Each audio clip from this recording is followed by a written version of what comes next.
అదిగో నియమిత వేగంతో పరిభ్రమిస్తున్న చక్రం. దానికి అమర్చిన రకరకాల మత్స్యాలలో ఆ రంగురంగుల మత్స్యాన్ని కొట్టాలి. కర్ణ, ప్రయత్నించు.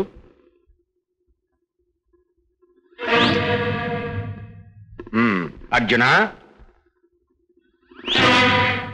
మా కీర్తి ప్రతిష్టలు నిలబెట్టగల శిష్యుడు అనిపించావు. భీమసేన, నీవు వెనుదిరిగి విసిరే గద ఆ ఏనుగు కుంభస్థలం మీదున్న భాండాన్ని కొట్టాలి.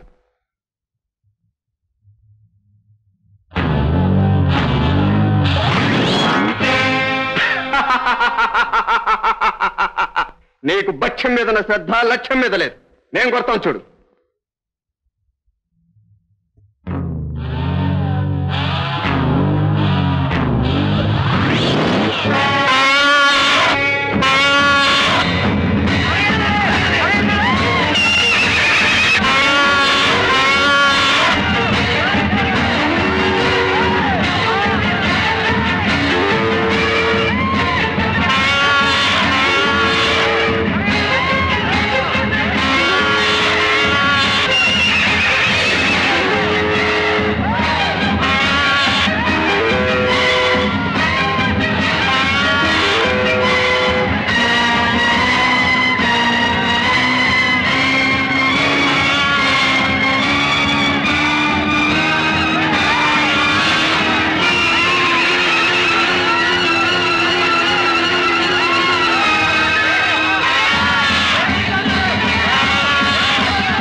గురుదేవునికి క్షమాపణ చెప్పు.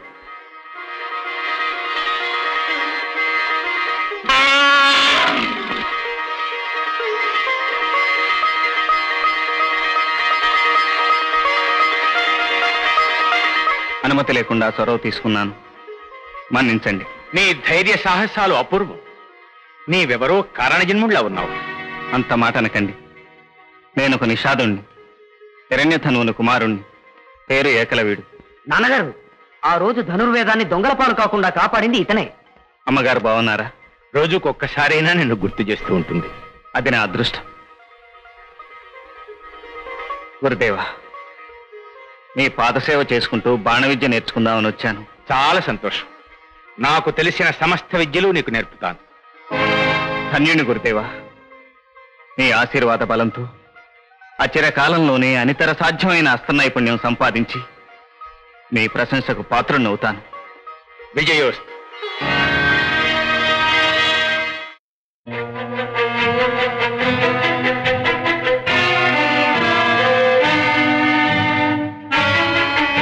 నీ ధైర్య సాహసాలు అపూర్వం.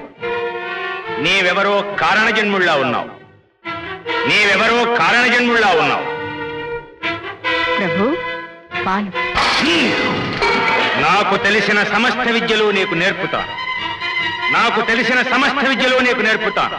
సమస్త విద్యలు నీకు నేర్పుతాను. అలా జరగడానికి వీల్లేదు.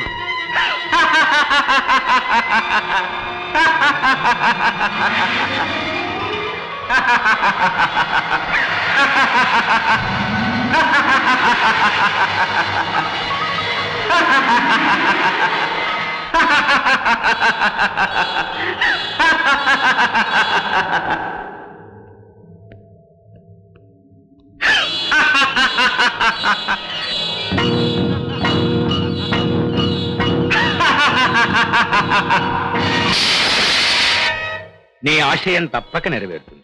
ధన్యుణ్ణి గురుదేవ. ఋషివాక్కు వేదంతో సమానమని మా అమ్మ చెబుతూ ఉంటుంది. ఏకలవ్య, ఇక్కడ కూడా నీకు ఒక అమ్ముంది. అమ్మగారు, నీ విద్యాభ్యాసం ముగిసే వరకు నువ్వు మన ఇంట్లోనే ఉండదు. అశ్వత్థామ, ఆచార్య మందిరం ఎరుకలకు బోయలకు నిలయం కావడం మేము సహించాం.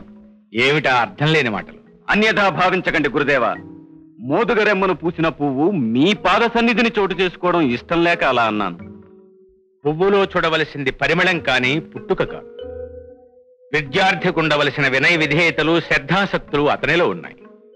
అందుకే చెరదిశ. క్షమించండి ఆచార్య, మీ శిష్యుడు కావడానికి వినయ విధేయతలు మాత్రమే అర్హతలు కావు. అతను మీ నుండి ఆశించుచున్నది మామూలు విద్య కాదు. వేద విద్యలన్నిటిలోనూ ముఖ్యమైన ధనుర్విద్య. వేదం కులహీనునకు బోధించరాదని కదా ధర్మశాస్త్రం. ఆకుని అధిక ప్రసంగం. మీ తాత భీష్మాచార్యుల వారు మా నాన్నగారిని హస్తినాపురికి ఆహ్వానించినది నీ ధర్మోపదేశం వినడానికి కాదు, ధర్మ విచక్షణ జ్ఞానాన్ని నీకు ప్రసాదించడానికి. అశ్వత్థామ, నన్నాపకండి. అహంకారం ఔచిత్యాన్ని కాటేస్తూ ఉంటే చూస్తూ ఊరుకోలేను. కులమట, గోత్రమట, వంశమట, ఎరుకలకు బోయలకు ఆశ్రయం ఇవ్వడం ధర్మ విరుద్ధమట. కౌశిక మహర్షంతటి వానికి పరతత్వోపదేశం చేసిన ధర్మయాదుడు బోయేవాడు. అవతారమూర్తి అయిన శ్రీరామచంద్రుని పవిత్రగాథను ఆది కావ్యంగా మలచి లోకమును తరింపజేసిన వాల్మీకి భగవానుడు బోయేవాడు. భార్యా వియోగంతో బాధపడుతున్న పురుషోత్తమునకు ఎంగిలి పండ్లను ఆతిథ్యంగా ఇచ్చి పేదదీర్చి లాలించిన మహాసాధ్వి శబరి బోయకుల సంచాత. ఇక కురువంశం అంటూ నువ్వు గొంతు చించుకుంటున్నావే, ఆ మీ కురువంశ ప్రతిష్టాపకుడు వేదవ్యాస భగవానుడు పల్లె జాతి పడుచుకు పుట్టినవాడు. ఇప్పుడు చెప్పు, ధనుర్విద్యాభ్యాసానికి నీకున్న అర్హత ఏమిటి, అతనికి లేనిదేమిటి? ఆచార్య, అశ్వత్థామకు సమాధానం చెప్పవలసిన అవసరం నాకు లేదు. మీరా నిషాదునకు మాతో సమాన స్థానం కల్పించి మా సహపాఠిగా విద్య నేర్పదలుచుకుంటే మీకు అతనొక్కడే శిష్యుడిగా మిగిలిపోతాడు. అంటే నీ ఉద్దేశం? నేను చెప్తాను.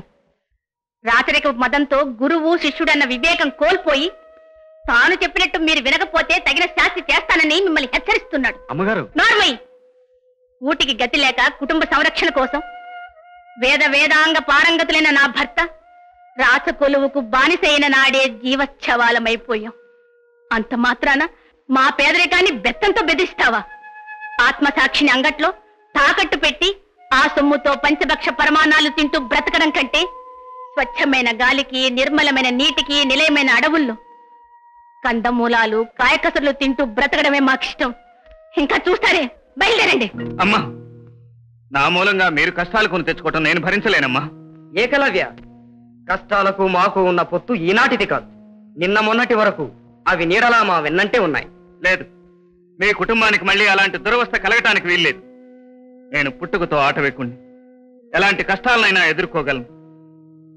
వచ్చినందుకు గురుదేవులు నన్ను పుత్రవాత్సల్యంతో చేరదీసి అనుగ్రహించి ఆశీర్వదించారు. ఈ జన్మకు నాకంతే చాలు. అయితే వెంటనే హస్తినాపురం వదిలి వెళ్ళు. హస్తినాపురం? మా అమ్మ హస్తినాపురం పేరు చెప్పగానే ఇక్కడ సత్యం, ధర్మం, శాంతి నిండి నిబిరీకృతమై ఉంటాయని, ఇక్కడి రాకుమారులు స్నేహానికి, సౌజన్యానికి ప్రతీకలుగా ఉంటారని, వారి సాహచర్యం నన్ను నవనవోన్మేషమైన నాగరికత వైపుకు నడిపిస్తుందని ఆశపడ్డాను. నా ఆశ అడియాసని నీ చేష్టలు రుజువు చేశా అర్జున. ఏమన్నావు? నీ హుంకరింపులకు బెదటానికి నేను నీ ఇంటి కుక్కను గాను. సాహసమే ఊపిరిగా పెరిగిన కొదమ సింహాన్ని. ఆ సంగతి అతనికి తెలుసు. అందుకే కులం సాగుతో నీ అడ్డు తొలగించుకోవాలని చూస్తున్నాడు. అదే నిజమైతే అంతకంటే సిగ్గుచేటైన విషయం మరొకట్లేదు. అర్జున, విద్యాభ్యాసంలో ఆదర్శవంతమైన స్పర్ధను ఆహ్వానించవలసింది పోయి పిరికి పందవై ఈర్ష్యా ద్వేషాలతో నా అభివృద్ధికి ఆనకట్ట కట్టేందుకు ప్రయత్నిస్తావా? నీ రాచరిక బలంతో రాజ్యాలు కొల్లగొట్టగలరేమో కాని నీరు పారకుండా, నిప్పు కాలకుండా, గాలి వీచకుండా ఆపటం మీ తరం కాదు. చదువు సంధ్యలు సర్వజనీనములన్న సత్యాన్ని విస్మరించి అవి మీ అగ్రకులాల వారికి మాత్రమే సొంతం చేసుకోవాలనుకుంటే ఎప్పుడో ఒకప్పుడు మీ పతనం తప్పదు. అధికార దండం అమాయక ప్రజలను శాశ్వతంగా మీ అదుపాజ్ఞల్లోనే ఉంచుతుందనుకోకండి. మీ పాపం పండిన నాడు పిల్లి పులిగా మారుతుంది, కర్ర కాలసర్పమై కాటేస్తుంది. గుర్తుంచుకో. గురుదేవ, సభ్యత, సంస్కారం మచ్చుకైనా లేని ఈ రాత పెనుగుల మధ్య నేనెవడలేను. సెలవు గురుదేవ.